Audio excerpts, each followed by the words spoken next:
I think got it. Right, well, Got welcome, it. Sean. Thank you for joining me.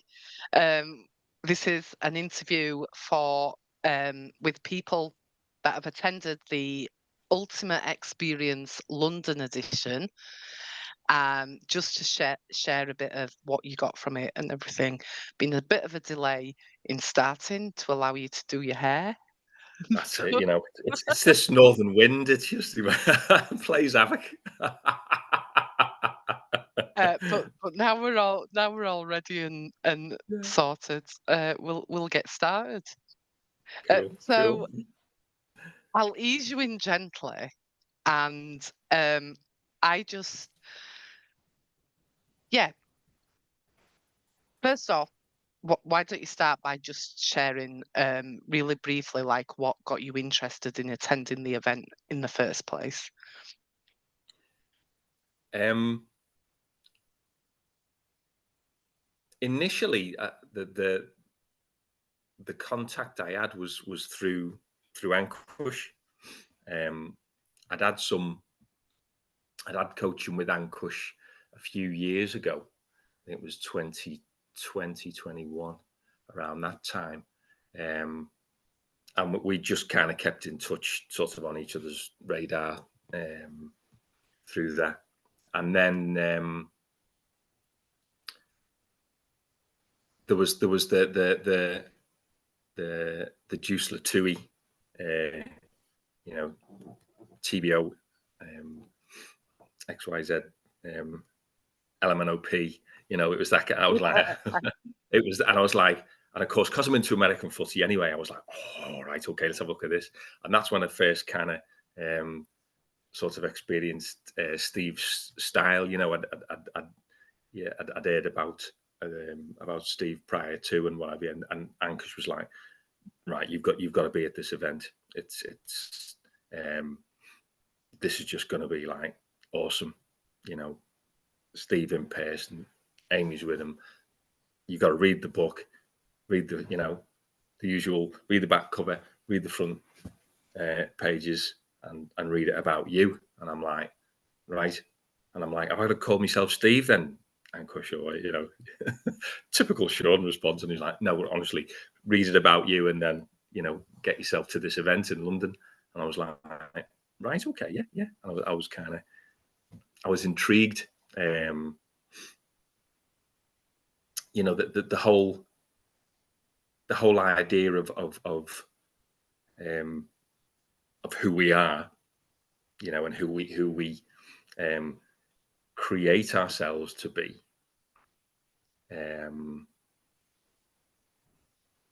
I've always kind of I've always enjoyed who I am. I'm not sure everyone in the room always does, but it's like, and I was kind of like, oh, this is interesting. I get to be me, and it's allowed. But that was definitely the first kind of pebble in the pond. It was through Ankush, and he just said, "There's the link. Buy your ticket," and I did. So it was that easy. And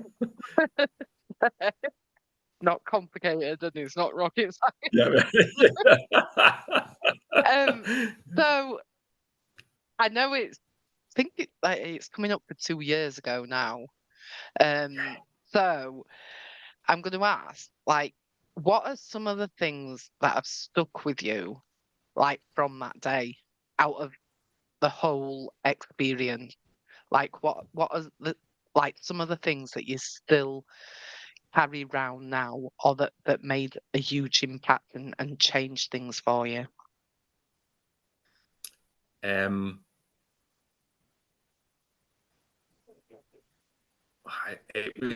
you know? It was. I remember. I remember the morning of the event. We'd kind of met up on I think it was the Friday night with a few other sort of, was like little groups of people kind of mingling around London, various sort of gatherings, and then on the Saturday morning, I remember going in, and being kind of really excited about, what it could be really, without really knowing what it was going to be. It was one of those, and the thing that struck me was the energy, first of all. Mhm. Um, it was just,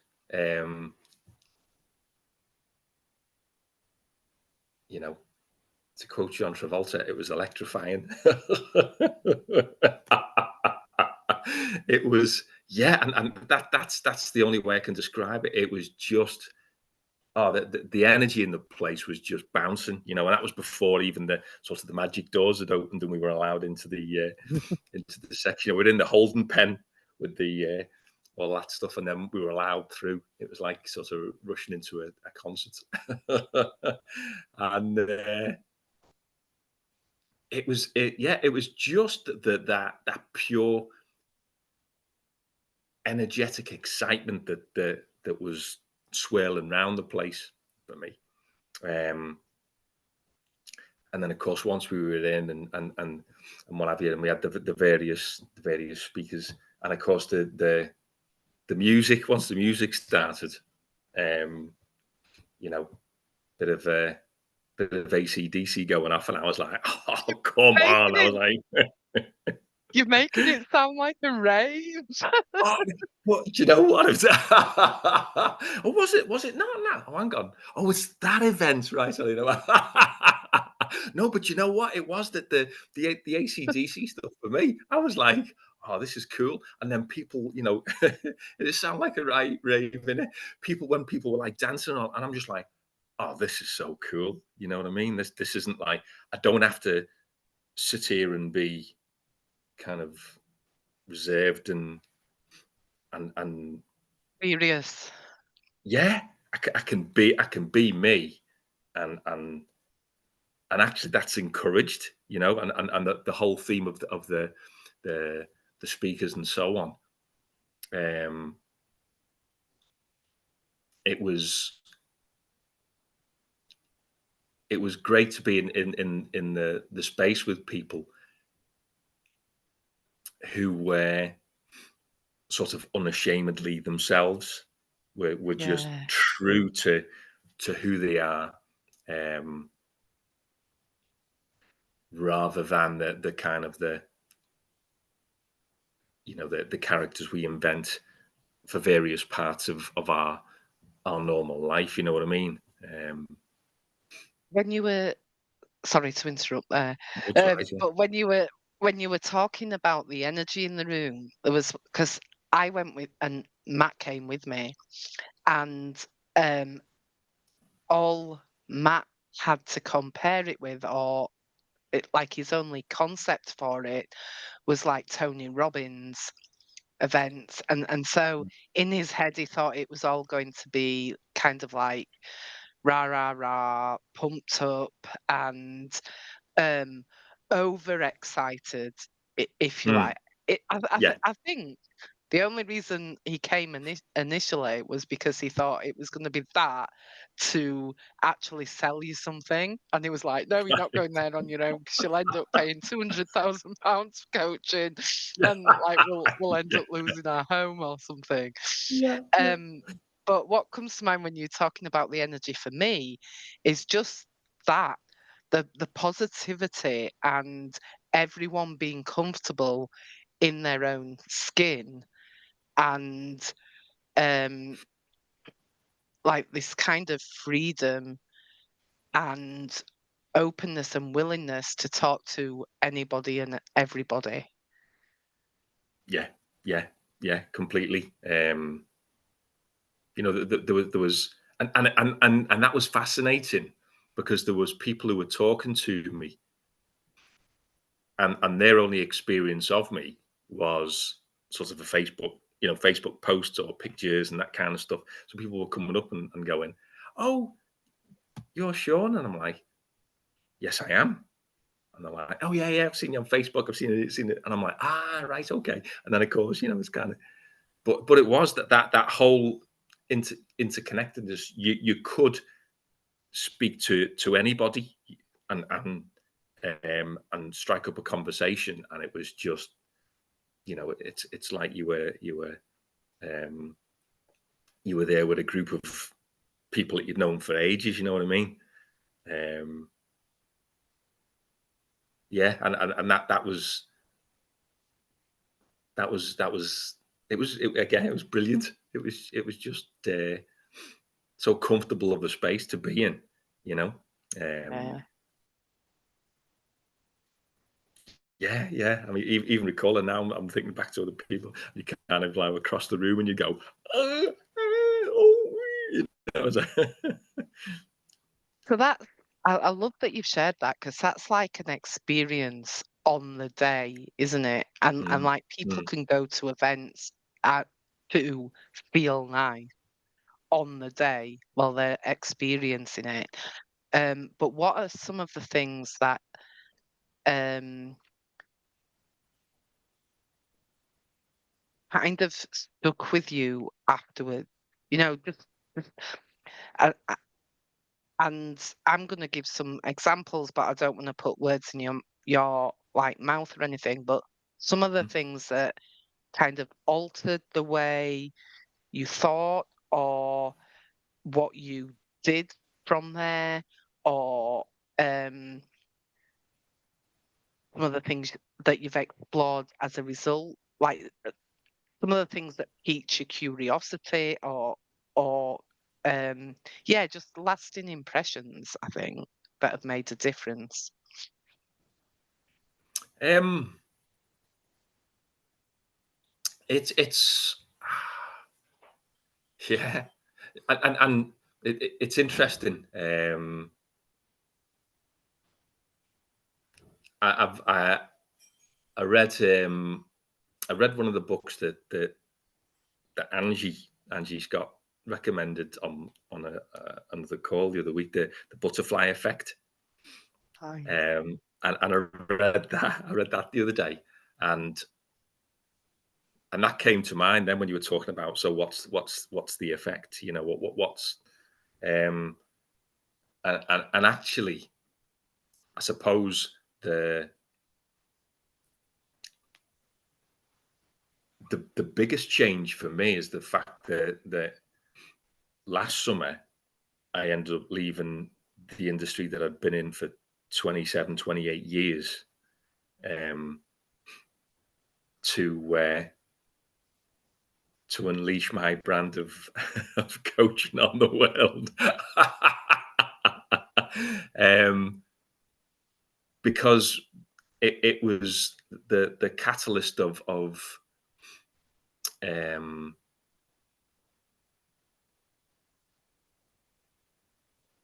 I guess of understanding really my place in where I was. Um, I wasn't being true to being me. You know, I was hearing all these the stories, and the sharings, if you like, from the speakers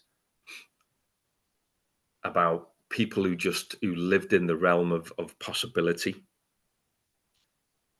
and hung out in the lounge room of creativity. And I'm like, you know what, it's this is possible. This is, um whereas in the past I'd have taught myself down out, just because I don't know anybody who's, you know done what they've done, or the stories that we can start to spin about. Oh yeah, well, yeah, oh, that's brilliant, that's so cool, and kind of looking at it in awe, and then going, right, okay, I'll go back to me sort of me knitting now, or what have you. um and I don't knit, by the way, badly. But you know When what I mean, kind when of you that acceptance. Whereas after that, I was kind of, you know actually, no, the fact that I can speak things into creation, I can create that. You know, I've got that energy. You know, um, I've got He-Man's power. You know, I have the power. It's kind of It's like when you're in a room of 500 people, like kind of doing what they want, living the life that they would like to live. You kind of got no excuses left, have you? yeah, yeah, yeah, and it is. It's that. Yeah, and actually, when you think about it, it's those stories then that we tell ourselves. I mean, there's a phrase that a lot of some of the students I used to teach a while back used to use. That there was me and another lecturer who really enjoyed sort of health and fitness, and we did it in a kind of a different way to the mainstream. Um, so of course we'd put on these sessions for the students, and we'd be battering them to put it, mildly, not in the aggressive sense, but we were just like we were crushing it, and they were just like looking at us, and we were like, "Come on, look, this is what's possible for you to do," and it was always like, "Yeah, but it's all right for you." And that phrase, "Oh, it's all right for you," and straight away that kind of, yeah, you're of a different breed, a different ilk type thing, whereas I'm here still with me knitting, and I think sort of, and you're right, in the event, that whole thing of, hang on a minute, there's too many people here who are, it's all right for you, for it to be sort of like a one off, a two off, a three off. Do you know what I mean? And it's like, nah, this is these people have tapped into something that I've got access to, but I've had me blinkers on. You know what I mean? Um, and then that period after it, like you say, that there is um,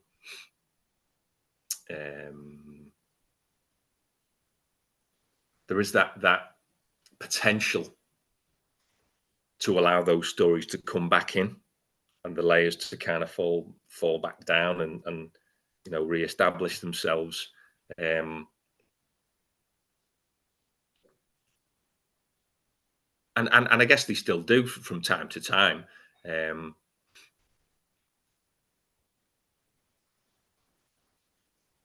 but yeah, things now are just, um, and I'm realizing more and more and more now. And I had a conversation with another coach this morning, and I was talking about, again, bringing my full exuberant energy to sessions, and actually, if I'm not doing that, if I'm not being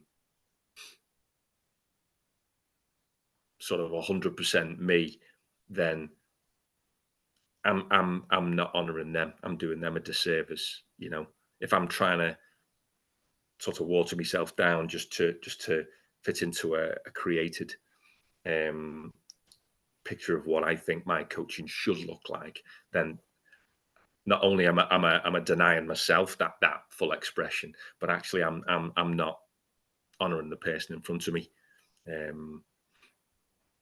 because they're not getting the full Knickerbocker glory. I'm trying to be who I think you want me to be. Like, Yeah. yeah. And I love what you said about like um coming away um the potential to fall into old patterns of thinking, if you like, or Hmm. or and one of the things that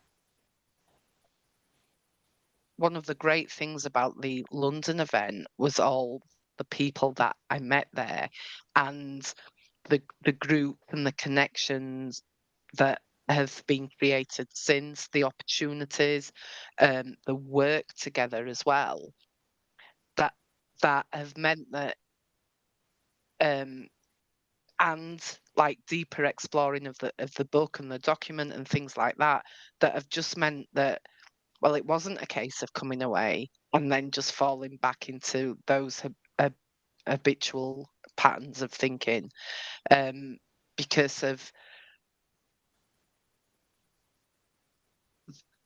like how the well, it's not even how the event was structured. It's just all the other things that were happening on the day that were unexpected, or a happy consequence of everyone coming together. Mm. So I love that. Yeah. Like, there's so much more I could ask, but like I'm trying to keep these brief for everyone. So if we sum it up there, and just finish with, why would you recommend that people go to the Birmingham event if you were going to? Right. Yeah. Um, it's the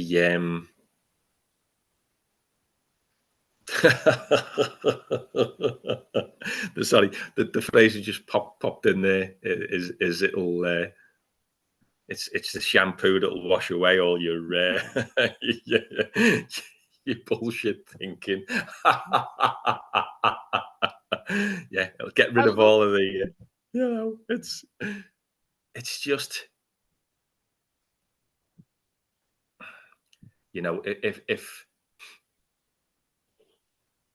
if you wanna just open that door just a chink and get a glimpse of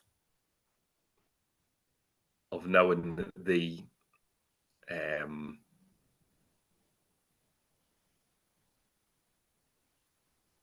I'm just trying to think of the word that'll sum it up in terms of the the vast possibilities that you can achieve in your own life, and how you relate to other people, and um,